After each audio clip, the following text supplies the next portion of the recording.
So we're continuing Perek Aleph Pirkei Avot. Today we're going to do one Mishnah, Mishnah Tet Vav. Sometimes we're able to do more. Some Mishnayot there's quite a few commentaries on. And here, even though Shammai is going to tell us three things, that's all, three.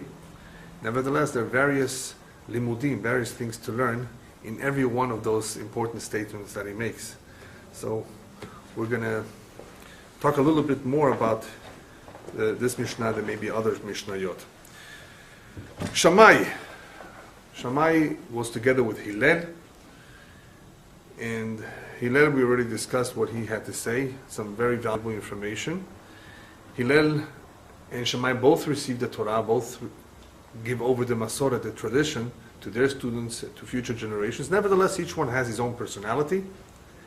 Each one also has his own experiences, personal experiences. They're both living at the same time, the same generation, and as we've said before, many of these words of the Chachamim, even though they relate to all times, nevertheless, they may have said what they said as a result of an experience in their own times, as a result of seeing something that was wrong, something that needed to be corrected, something that needed to be emphasized, to make people aware of. And that is why each Chacham not only teaches us things that everybody accepts, of course, and everybody would be able to say it and agree to it, nonetheless, they stressed certain points because they believe that these points needed to be reinforced, especially during their time, their lifetime. But as you will see with the words of Shammai, these are very fundamental words. They're not just specific to a particular time or to a particular people. They're very fundamental because this is all Torah min Hashamayim. By Moshe Kibel Torah Sinai, we said even all the midot and hanhagot about the proper conduct, and all of these ashkafot, these views and perspectives about life are very, very important at all times. So we're holding with the words of Shammai. Shammai omer aseh toratecha keva. Torah is important. We know that the limud of the Torah is crucial for a Jew. The Torah is his guide, his map on how to live his life. It is a manual of instructions on how to conduct himself in many areas of life, whether it's in marriages, whether it's in business, just about everything. The Torah touches on all aspects of life. So a Jew cannot be without the Torah. The question, however, is how much time to devote to Torah. You know, it says, "Ve'agita bo yomam v'layla." We have pesukim that seem to indicate a day and night, all day long. And it's just a fact that some people learn more than others. Some people learn less. Some people have less time. So how much should we devote to Torah? Shammai says it's not the hours that matter so much. Obviously, the more time you have, Torah is more valuable than anything else. Yekarahi mipeninim, more precious than all the pearls. But it's not a matter of hours. It's a matter of aseh toratecha keva. The ikar in the learning of the Torah is not so much the number of hours as much as making sure that the learning of Torah is something constant in one's life. That one is consistent, that one is regular about it. He does it every day. As much as possible. It says kvi'ut is very significant. Very, very significant. To establish a certain amount of time, to establish a certain hour every day, very, very significant. More significant than that is if a person is strong enough not to give up that hour or 2 hours for whatever, no matter what happens. In other words, that's real kvi'ut. Kvi'ut is therefore not only setting a time, which is important, it's also good for discipline purposes. It's good for getting used to something, but setting up a time is good. You know that at a certain time you have a shiur, a certain time you learn, a certain time you sit down and say Tehillim, or Shnai Mikra v'Chat Targum, you review the parasha, whatever it may be. So the hour is significant. It's definitely something very important. But the keva, the word keva also means that you are strong enough, lo levater, not to give up that hour for whatever else happens. When a person establishes a time and he keeps to it, then it shows shu ma'arich et hadavar. It shows that he values it. It shows that he cares about it. He's devoted to it. He doesn't give it up. It's a set time. That's beautiful. And there is a term that's used in the world of Torah called a matmid. Matmid from the Hebrew word hatmada, or as the Ashkenazim would call it, a masmid. Say, oh, he's a masmid. And that used to be, and it still is, a term to describe a Talmid Chacham who's not just a Talmid Chacham who's knowledgeable and who learns Torah, but that he does so on a regular basis and he devotes a lot of hours. But, as Rav Chaim ben Volozhin used to say, a real masmid is not a person who learns the whole day. A real matmid is one who learns every day. You see the difference? The idea is that he doesn't miss a day. There are people who learn many hours, but they do it once in a while, once a week. The idea here, the significant idea of hatmada is on a regular basis, constantly. Constantly means almost, if possible, every day. You know, of course, Shabbat is part of the week, and Shabbat is different, and our schedules are different, but a person could learn a little bit on Shabbat too. So kvi'ut for Torah, very, very significant that it be done on a regular daily basis. Rashi is another commentary here, one of the commentaries, and he says that there is a way that a person can achieve a lot in his learning. And how is that? Through kvi'ut. And his interpretation of kvi'ut is setting a goal. So setting a goal sometimes is good planning. Even though not always things work out according to our plans, as we said, abot mahshavot, right, belev ish. Yeah, but it's okay still. It's okay, and it's still good to plan, even though it may not turn out the way you wanted. It's not asur to plan. On the contrary, go ahead and plan. Go ahead and try to establish a goal. This is much more than planning, and I'll tell you why. So planning by itself is not necessarily always good. But setting a goal is good, because setting a goal may force you to stay within a certain amount of time or a certain structure of a day so you can accomplish the goal. So some people who are especially goal-oriented, this is very good. You know, in my younger years, I was very much like that. I always set goals for certain things, and I was able to accomplish, Baruch Hashem, because of that. And even though it meant not going to play soccer with my friends, not going out to recess when everybody else was, I had to learn my Swahili lessons, if you know what that is. That was my goal then, to read through that book. Right? Farsi was later. First Swahili, first whatever I got my hands on, languages. Yeah, I enjoyed it. So I set a goal, right? And it worked. This was the goal, and I was serious. I wasn't married yet, so I didn't have anybody, to interact as much that I need to interact with. I mean, one's wife and children, families, you interact with them. You go out with them. You can't just sit at home a whole day. You eat dinner with them. You go on vacation. So things change when you get married. You should still get married, for those of you who are single. It's healthy, it's good. The interaction and the sharing of one's life with another person. Nevertheless, things change, when you're sharing your life with someone else. But that's a very important idea too. What Rashi is telling us, even though it's a little bit of a different idea here, he's telling us set goals, but make those goals kavua. This is how you achieve in life. Another interpretation is not necessarily relating to Torah in itself, but it's to what Torah teaches. Torah, amongst other things, teaches how to behave, how to conduct ourselves. Midot tovot, good character. You find a lost object, right? All kinds of mitzvot that have to do with being a good person, being a caring person.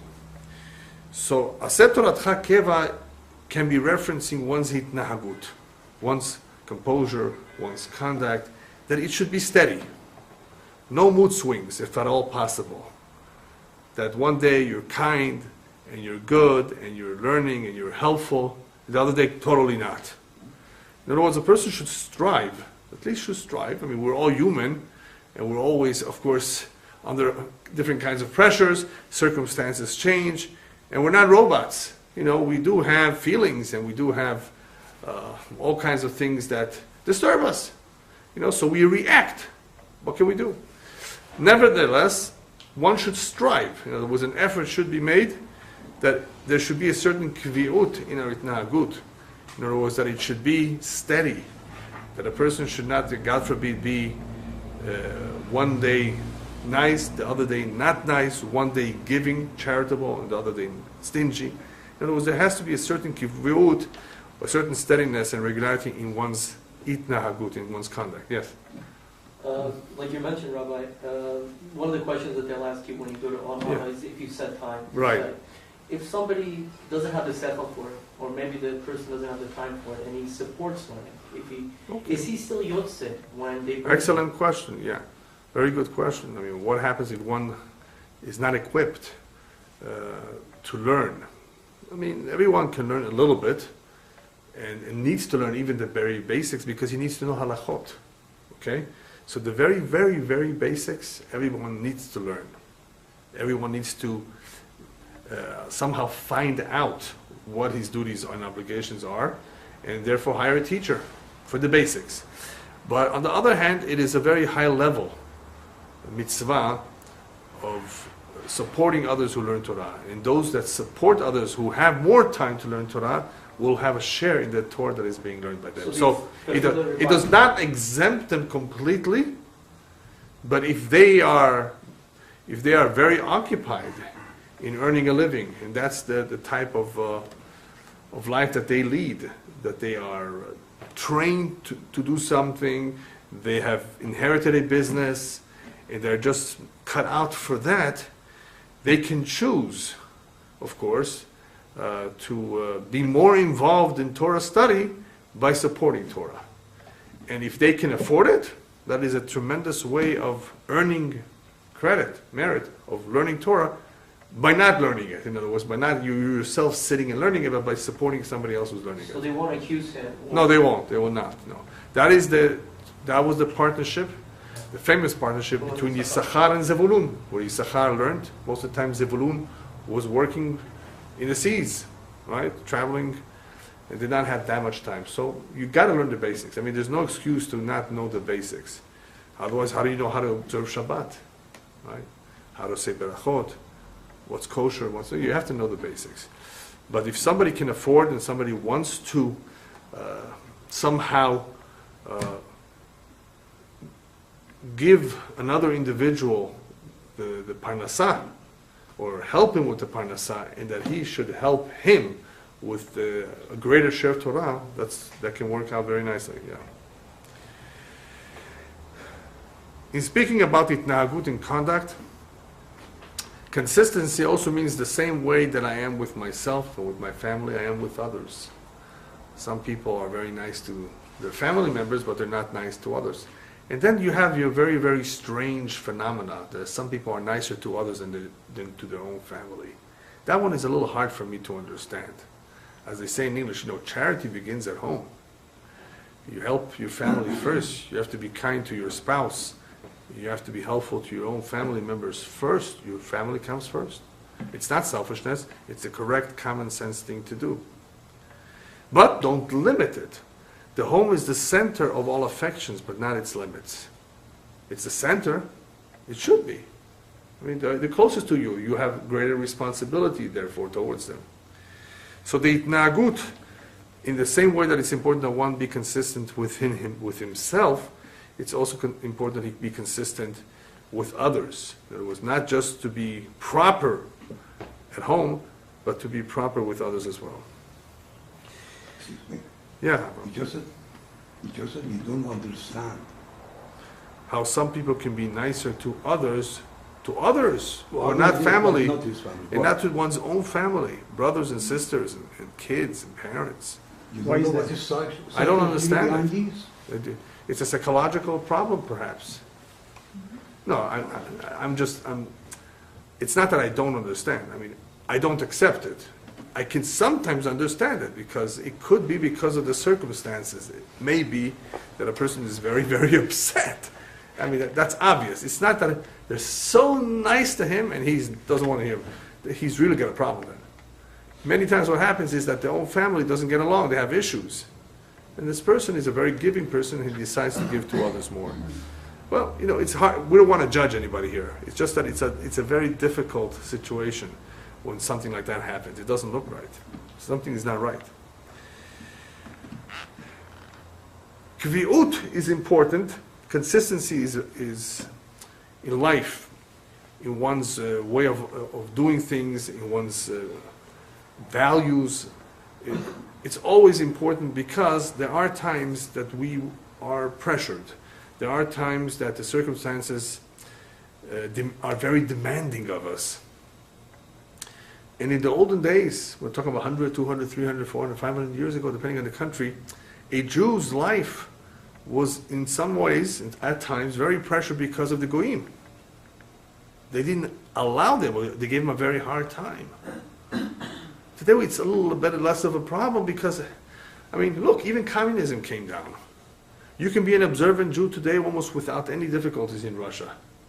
In America, how much kosher food there is. Today there's a lot more ease to be an observant Jew, to be Jewish. Almost anywhere. Even in Malaysia, that's a Muslim country. I think it shouldn't be a problem. They're not going to persecute you. Hopefully not. Right? So what happens is, during times where there's a lot of difficulties and challenges, if a person has a certain kvi'ut in his life, and he's gotten used to this kind of way of doing things, that he will not easily compromise his Judaism. Ulo yaseh psharot. Some people easily make compromises. Okay, let's take off Chas v'shalom the kippah. Let's not stand out so much as Jewish. People make compromises. They're afraid of what the Goy will say, what the Goy will do.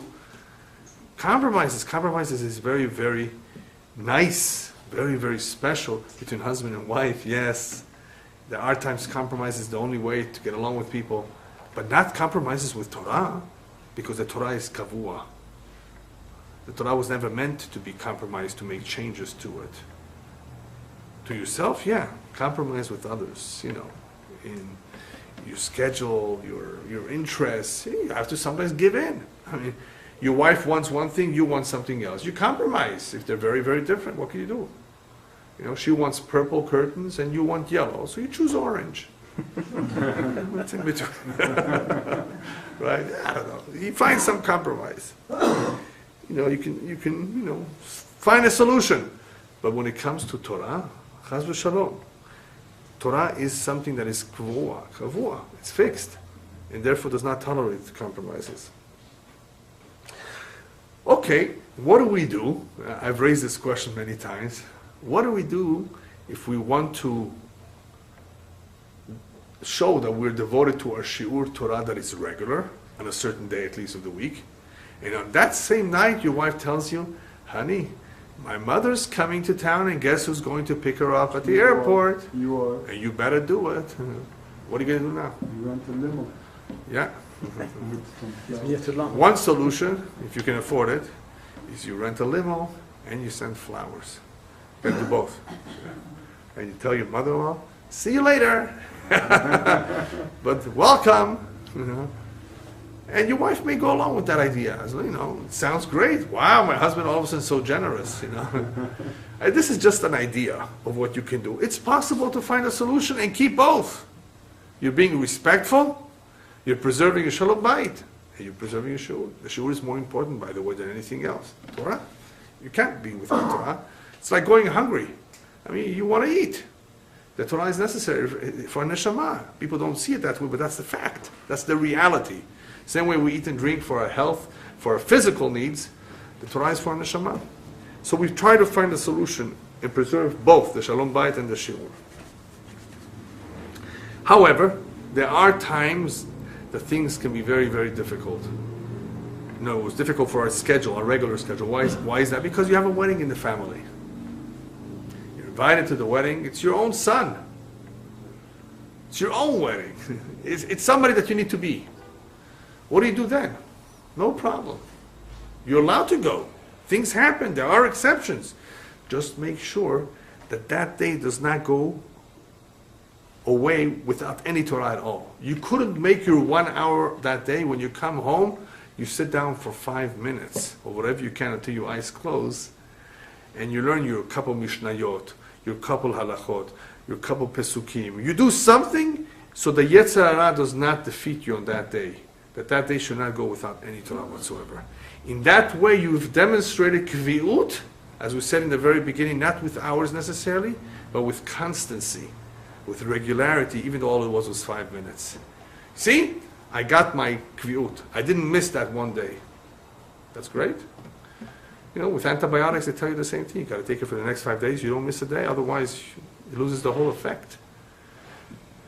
And we spoke about this. Going without Torah for a day, it abandons you for 2 days. The connection is weakened, very much weakened, as time goes by without Torah. So you do whatever you can. And now, we'll talk a little bit about what you mentioned. Shammai, in telling us the Haseh Toratcha Keva, he's reminding us, pretty much, indirectly, of what's going to happen when we head upstairs. They're going to ask us these questions. And one of the first questions will be, Kavata Eitim La Torah. Did you set aside time to learn Torah? Why is that an important question upstairs? Because it's not only our obligation, it's not only a mitzvah. If a person learns Torah on a regular basis, Kavata, they ask, not Lamata, Kavata, did you set aside some time? This will make a big difference in his life. His entire life. If a person comes upstairs and they show him a movie, pretty much a movie, yeah, of his entire life, from the diapers until the wheelchair. Hopefully he'll never need a wheelchair. But the wheelchair is not so bad, Hashem Yishmor, but there's worse things than that. But right, from the beginning till the end. Listen, he started off in another kind of wheelchair. It was called a carriage. You're always having some sort of carriage. One is big wheels, one is small wheels. You start like that, you end like that. Anyway, I wish for all of us that we should always be on our 2 feet, standing with all our faculties, healthy. The eyes could see, the ears could hear, and you can enjoy your favorite meal even on the last day with all your teeth. Yeah, otherwise, Anyway, but anyway, it happens sometimes that people, of course, have some limitations. Either way, throughout a person's life, there's ups and downs. And a person heads upstairs and he sees all those ups and downs. He sees the entire video, his youth, his later years. And they stop the video, they pause it at the age 42. At that time, there was a very negative incident in his life. It could have been a divorce. It could have been a lawsuit that he sued somebody. It could have been he hurt someone's feelings. Something very negative in his life that stands out. And he tells him, sir, you see this? Had you been learning 1 hour a day, Musar, Chumash, that would never have happened. Your outlook towards life would have been so different. You would have not taken things so seriously. You would have been more forgiving. You wouldn't have been so crazy about money the way you were.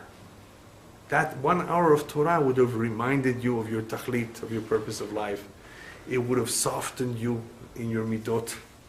It would have made you more flexible and able to get along with people, even with tough people. That 1 hour of Torah would have made a difference in your life.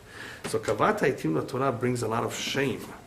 It has the potential to bring shame to the person by reminding him, look what kind of a life you would have had you learned Torah. Your hashkafot, the way you look at life, would have been so different. It's for your own good, therefore, that you should learn Torah.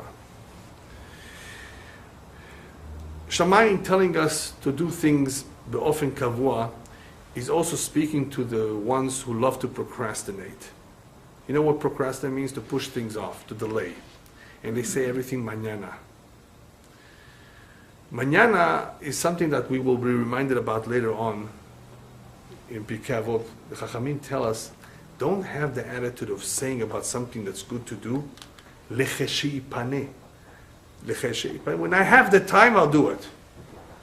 Shema lo tipaneh, they say. Whoever says what we said last week, whoever said the time tomorrow will come. Whatever you can do now, right? Im lo achshav matai. That was Eliyahu's words. If you can do it now, because tomorrow may not come. If you push it off, Shema lo tipaneh, you may not be around to do it. Right? So to push something off, something that is good, is not a good idea. And in the same way we don't push off food, we love to eat, we don't want to fast on that day. It's not a fast day. In the same way we make a kvi'ut to eat, to drink, to have something during the day, in the same way we have to make a kvi'ut for learning, that should be part of our day. In the same way we do this, and we don't miss, barely miss. Do this too. Why should Torah be any less? So Shammai is basically telling us, don't make Torah anything less than other things that are important to you.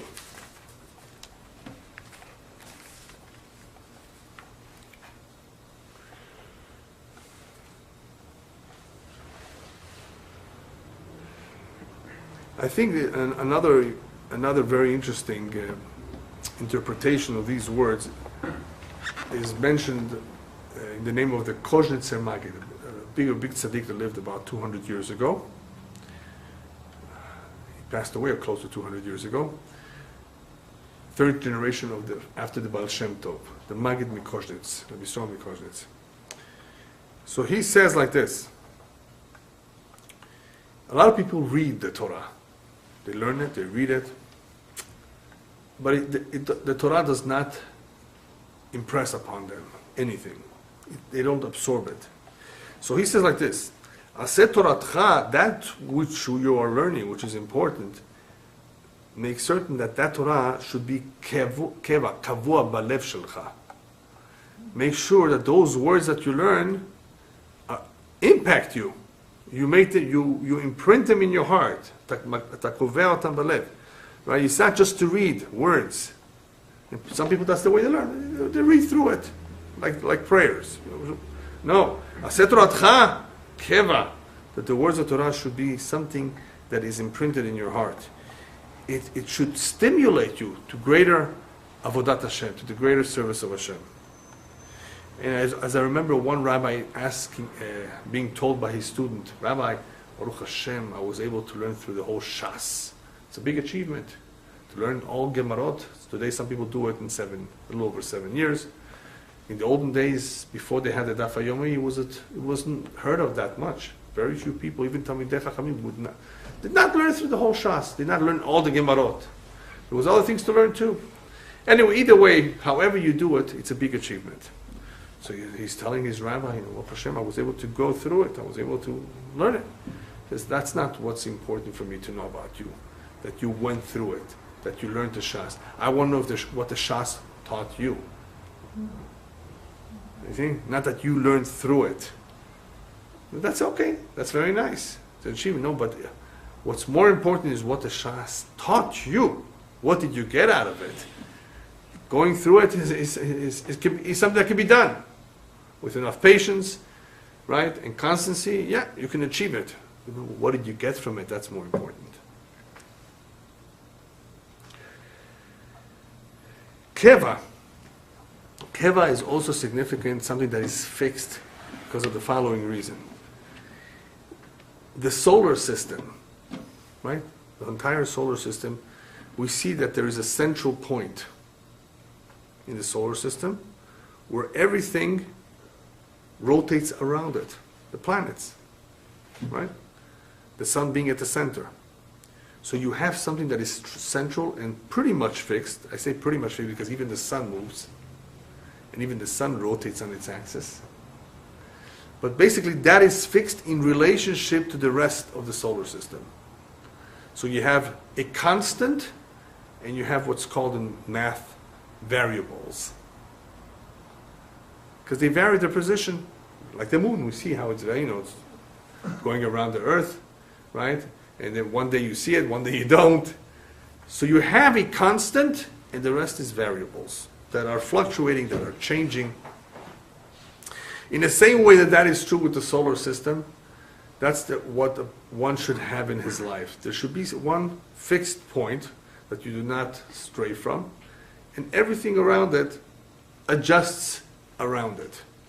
There are things in life that are important to us, and they have to be fixed. They have to be not movable, immovable. Our values, and everything around it comes second, and has to adapt to it, because they come first, because they are center, right? One example, which is the most important example, is the Torah. The Torah needs to be a constant around which there are variables that have to adjust according to the Torah, not the other way around. For example, where am I going to live? I love Yosemite National Park. I like that place. There's not much traffic, very little smog, if anything. Weather is not bad. Fresh air, wildlife, green, quiet, nature. I mean, what else could you ask for? Even big mikvaot up there in the hills. Right? The lakes. What's the problem with that place for a Jew? No Jewish schools, no Bet HaKnesset, no community. A Jew cannot be without a community. So we go there for vacation, for a visit, but we can't live there. So what are we doing? We are deciding on our place of living based on the Torah. The Torah is central, and it will determine where we will live. Because we will decide where we will live based on that which is constant and does not move. What else? Marriage. You're going out with a girl, you're going out with a young man. Is he or she for me? Well, will he or she allow me to live a life of Torah? If not, then this is not for me. You see what I mean? Oh, I'm going to make her religious. Oh, sure. Everybody says that. You know, it can't be that way. Unless, of course, you see that the young girl, young man, they're not so religious because they didn't grow up with it, but they're serious about religion. They demonstrate it. They go to classes. They're trying. That's different. Then you see that their attitude is there. Positive, and it's not a promise.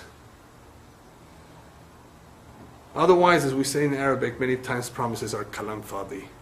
Kalam fadi means empty words. Is there something like that in Farsi too? Just somebody saying shtuyot, nonsense, empty words. There's no guarantee to what he's saying. It's just air. Huh? I don't know if there's a term for it. Think about it. Let it tell me. Daddy, I guess. Yeah. Daddy is just nonsense. That's just nonsense. Yeah.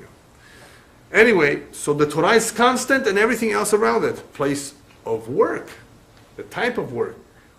Oh, they're making me work on Shabbat. Then that's not for you. Guess what? That job is not meant for you. Right? People have a hard time when it comes to zivugim, especially if they like a girl and the girl drops them. Guess what? She wasn't meant for you. That's all it is. If she was meant for you and Hashem is happy with you and Hashem is not upset with you, obviously, he wouldn't let that happen if she's meant for you. He's the one that brings people together. And somehow, even though it may appear for a couple months that it's going well, guess what? If it's not meant to be, something is going to happen. It's going to be either her father, her mother, her friend, herself. Something that's going to make it go away. Because Hashem doesn't want you to marry the wrong person. He wants you to marry the best person possible that can complement you, that you can complement her. Because marriage is not just a friendship of sharing a home. It involves a tremendous connection on the level of the soul, which will produce children, right? It's an interaction on a completely different level. It's not just a friendship. It has to be that the two fit like a puzzle. There are exceptions. There are marriages which are tikkunim, that you can't figure out how they ever married. Those exist too. I'm talking about the normal marriage. A normal marriage, you see how each one needs each other. And you may not know it right away. You see it after a couple of years. You see it. Believe me, you see it. Right? So, Toratcha Keva, the Torah is the one that has to be constant, where everything else around it may need to be adjusted. Not that we adjust the Torah, like the Reform and Conservative are doing. Times have changed. We got to adjust the Torah and amend it and make changes. This does not apply. This is different. This is not. Ma pitom, chas v'shalom, the Torah already warns us not to add, not to detract, not to make any changes. The Torah will never change. That is part of our 13 principles the Rambam brings down. And they come up with all kinds of excuses of how times have changed. Yes, times have changed, but the Torah does not change. Therefore, you have to accommodate yourself, adapt yourself to the Torah, not the other way around. So the Torah has to be absolute, an absolute principle around which we make adjustments or changes. But we don't make those changes to the Torah. The next statement that Shammai makes is Emor me'at v'aseh harbeh. Say little and do a lot. Lehavdil elef havdalot, it reminds me, I think, what Theodore Roosevelt used to say, one of the presidents of the United States. Speak softly and carry a big stick. Anyway, here Shammai is telling us not so much about speaking softly, that we'll see later on. Here's talking about that our speech should not be full of words, verbose. We should not be very, very talkative. It's better to keep it down. Say little. It is a good thing to get used to, because the way of the tzaddikim is to say little and to do a lot. He's talking about combining here speech with action. So obviously, it is the speech that will lead to action. It's promises, commitments, saying I will do this, I'll take care of this. You're always better off talking less for a variety of reasons that we'll see. Variety of reasons. It's just better this way. And do a lot. Do as much as you can, of course. Do good things. That's the way of tzaddikim. They're more into the doing than into the talking. A lot of people just talk. That's all they know how to do.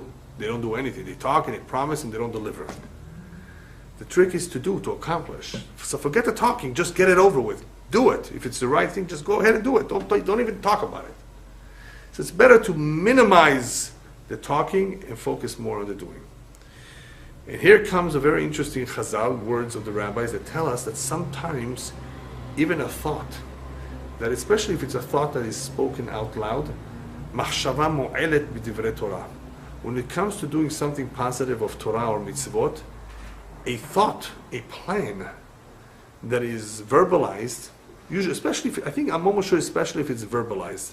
I'm not sure if it's so much, if it's just in your mind, nobody knows about it, but especially if it's verbalized, runs the risk of being frustrated. Frustrated meaning of being cancelled. Here you have this idea, B'ezrat Hashem, you're going to build a Bet HaKnesset. You're going to do this one mitzvah. You're going to hopefully do this. Machshava mo'elet. Machshava mo'elet means that the thought, the plan, may interrupt the actual deed. Why?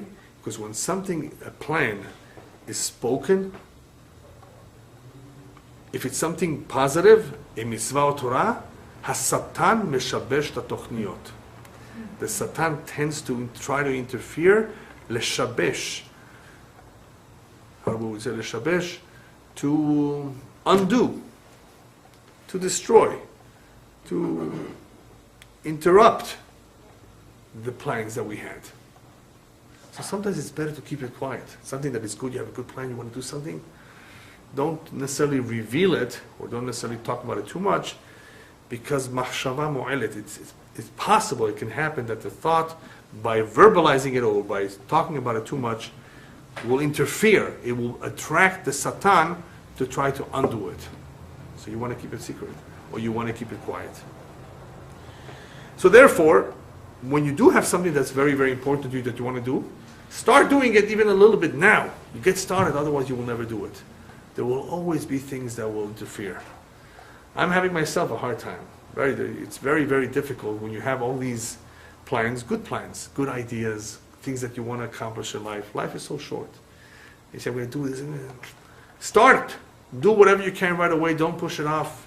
Otherwise, there's so many things that come into one's life that interfere, whether it's a doctor's appointment, whether it's picking somebody up from the airport, whether it's taking out the garbage. See, even small things like that on a daily, There's all kinds of things that throw you off.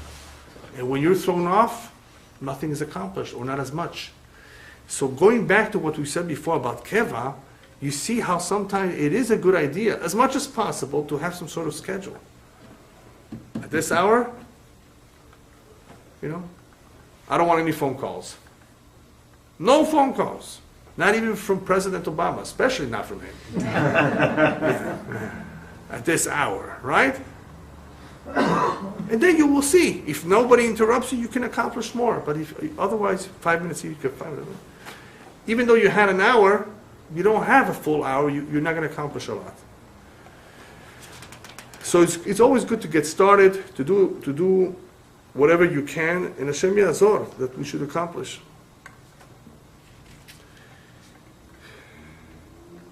Another pirush nemor me'at v'aseh harbeh is minimize how much you have done in your own eyes. I haven't done enough. Somebody says, Baruch Hashem, look at what you did. It's nothing compared to what I got to do. In other words, nemor me'at, minimize to yourself in your own eyes what you have done. Don't think it's so much, so you should do more. So nemor me'at v'aseh harbeh, in other words, if you minimize what you've done, be'ezrat Hashem, you'll be motivated to do more. Don't think that you've done so much. That's just another pirush. In the political world, we see how this plays out too. In the political diplomatic world, Iran promises to do something now. And they're promising every day, all kinds of things. North Korea is saying all kinds of things. So what's the most popular reaction to these words that are empty? We will judge them by their actions, not by their words. You may have heard that from a lot of politicians saying that. And it's true. The only way we can judge a person is not by emor arbe. He's saying all kinds of things. Actions speak louder than words they say. That's how we will judge them. So emor me'at, because that's not how we're going to judge you. Haseh arbe, that's how we're going to judge you. When it comes to relationships, friendships,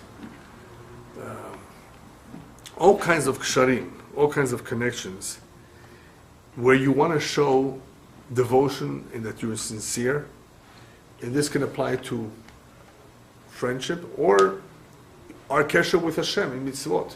How does one demonstrate that he's devoted and sincere? Through actions, not through words. You tell somebody, I like you, I appreciate, I love you. Yeah, okay. Maybe it's true, maybe it's not true. How do you know? Prove it. Let's see. Do something that's hard for you to do. Yeah, that proves it. So actions speak louder.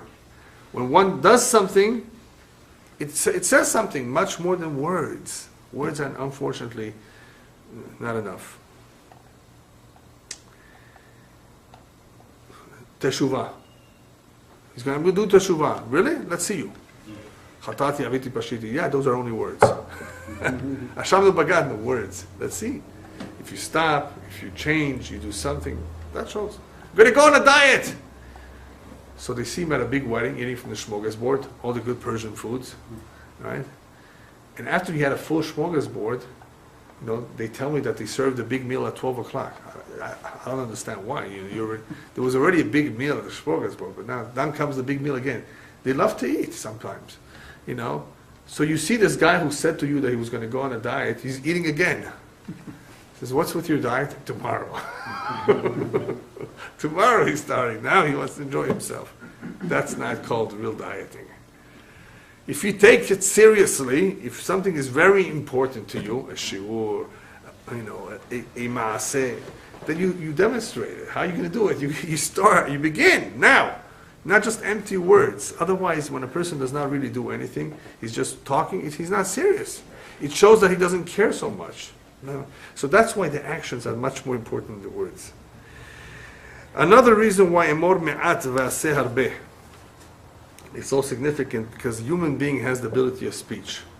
That's a special matana, special gift that we've received that the animals don't have.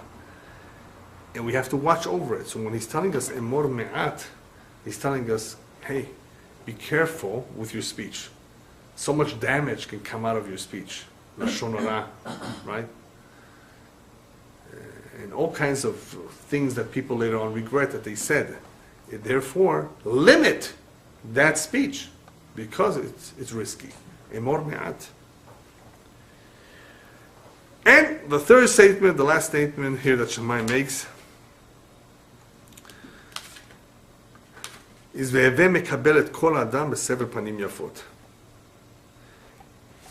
Receive every human being. It says not Jews, every human being, every goyim. You see one in the morning, howdy, how's it going? Some goyim do it on their own. They're gentlemen, they're nice, they're positive. It shows something about a person, by the way. You should know that. Not everyone has that natural way of approaching somebody that is a stranger. It has to be somebody that is in peace with himself, somebody that believes in being friendly, because he doesn't have a mitzvah in his code of ethics to be like that. We do. We have a piece of advice here. But to some people, it almost comes natural. So it's something that we can learn to adapt, and that's what Shammai is telling us. You may not be like that naturally, but it's something that you should learn to adapt and behave along these lines. So ve'mekabel kol ha'adam b'sever panim yafot is accept or receive every human being when you see him, when you deal with him, with a happy countenance. In other words, with a smile. Sever panim yafot. Be nice to people, be pleasant, and smile. When people don't see you smile, they may think you're upset at them. Yeah, really. Some people are negative, and they think that other people are negative to them too. Not necessarily. It could be just their nature is like that. They're quiet, reserved. They don't talk a lot. They're not upset at you. Give them the benefit of the doubt, but not everybody does that. So therefore, in order to eliminate miscommunication, misunderstandings, bad thoughts about people, and to be nice in general, it's a good idea, he says, to just be nice to people. And how do you are nice? Now, he doesn't talk about doing something for them here necessarily. He's talking about just smiling, just saying hello. That is so important.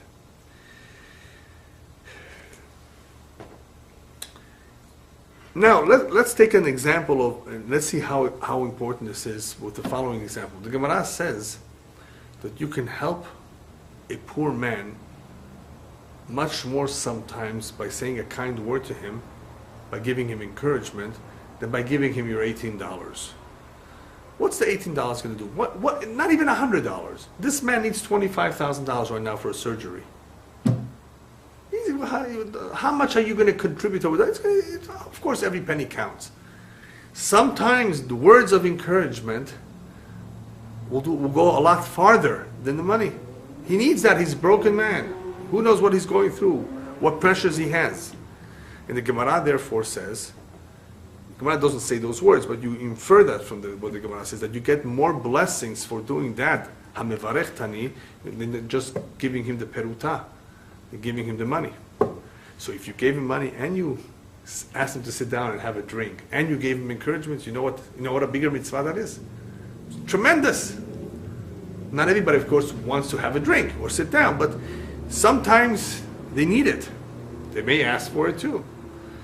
And even if they don't ask for it, you be the first to offer it.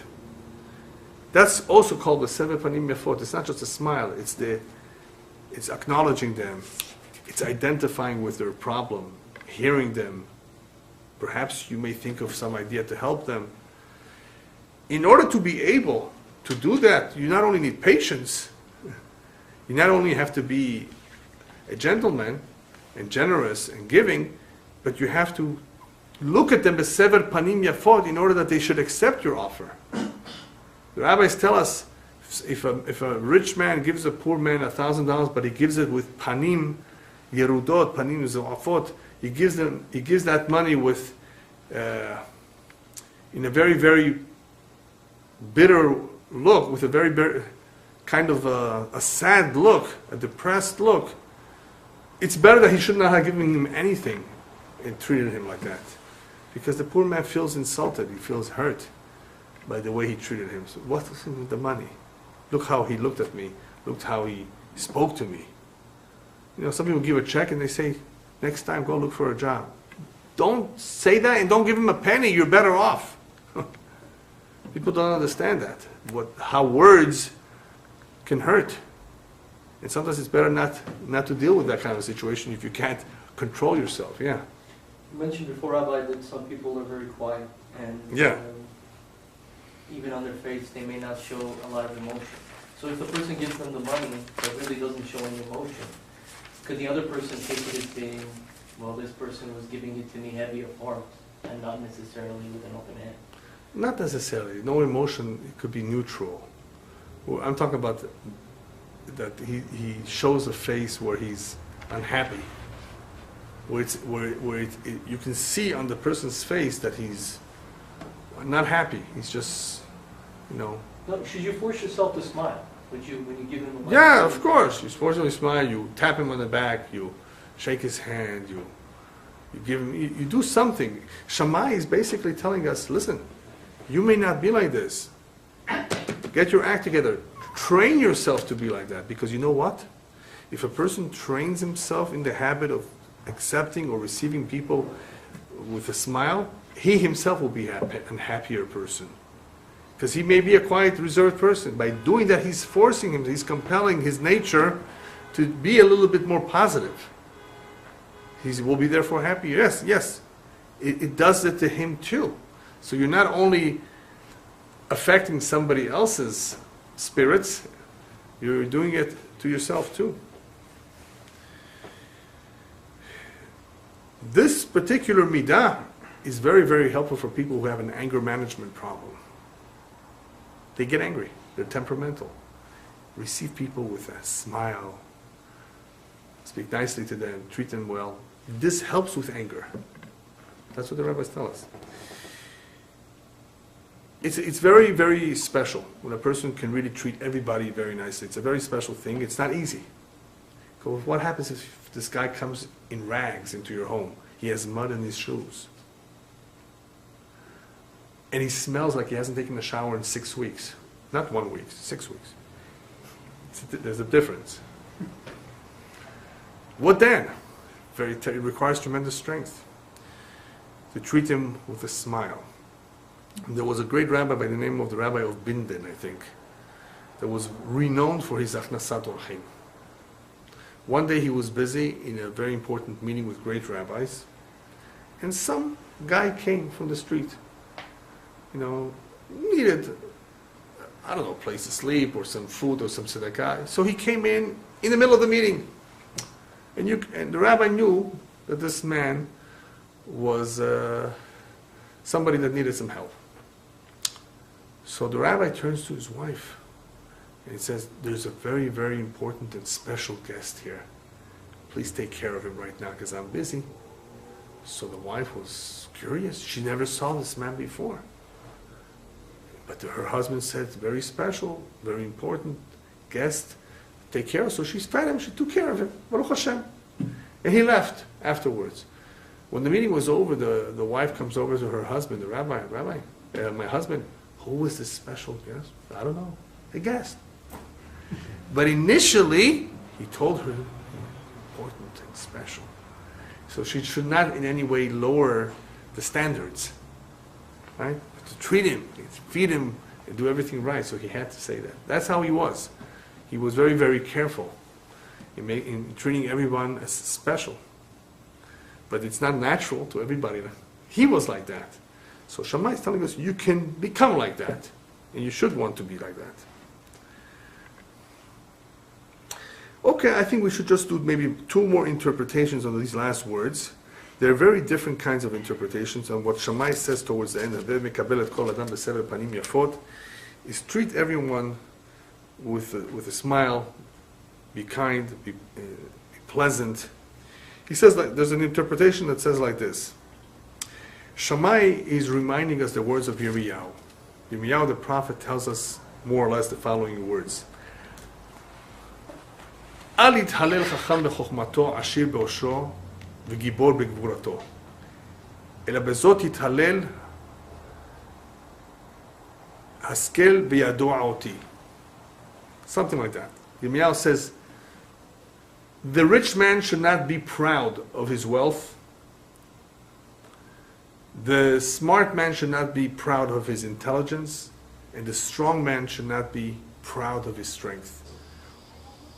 where can one be proud of? What can one be proud of? What should one be proud of? Haskel v'yadoti. How much did he get to know me? How much did he learn about me? Eliyahu says, how much did you get close to Kadosh Baruch Hu? That's something to be proud of. All these other things, the reason Eliyahu says they're nothing to be so proud of is because they're gifts mishamayim, they're part of your mazal. A real achievement is Torah Avirat Shamayim. Askel veyadoa oti. How much did you come to know me? So Yirmiyahu basically touches on three achievements that people like to be proud of. Chokhmah, Osher, right? And Gvura, and strength. So Shammai is telling us these three things, make them, if you have them, one or all three, make sure that you focus them on the tachlit, on the ultimate purpose of life. In other words, Keneged Chokhmah, actually the words of Mekabelet Kol Adam B'Sefer B'nei Avot is not necessarily just for this. It's all the three statements that he said relates to that pasuk, I should say. So he says those three things that Yirmiyahu is talking about is what Shammai is talking about, but Shammai is telling us how to use them. In other words, Keneged Chokhmah, corresponding to Chokhmah, he tells us Aseh Toratcha Keva. If you have Chokhmah and you love to learn, and you value learning, make sure that it's kavua, that it's regular. Keneged Osher, if you're blessed with wealth, make sure that you comply with the next statement, Emor me'at v'aseh arbeh. Talk little but do a lot. Use the money for good things. At least share it with others. Right? Use what Hashem has given to you for good causes. Don't just brag about it or talk about it. Keneged Gvura, corresponding to Gvura and to strength, he told us Kabel, the last statement, Kabelet Kol Adam B'Sefer Panim Yafot, because Gvura has to do with Eizu Gibor, HaKovesh Et Yitzro. True strength lies in the following feat, that a person is able to control his anger, his temperament. So if you have Gvura, demonstrate it in that area, in the area of controlling one's Yetzirah, one's evil inclination. The second interpretation has to do with another Mishnah that we've already covered, and that is that the world stands on three things. Remember that? Torah, Avodah, and Gemilut Chasadim. So again, we have a set of three. The world was created, and the only purpose for the world to continue to exist is if there is Torah in service of Hashem in kindness. So Shammai is telling us that these three statements corresponding to those three. In other words, that Torah that the world stands on, that Torah that we learned about, you know how important of a pillar it is? Therefore, make sure that it's keva, that it's constant and regular in your life. Gemilut Chasadim, remember that? The world stands on that. The world is created for that. Make sure that you do, that you follow through. Not that you talk about, be kind, be generous. No, do it yourself. Emor me'at v'aseh arbeh. Or I should say, Mekabelet Kol Adam B'Sefer Panim Yafot.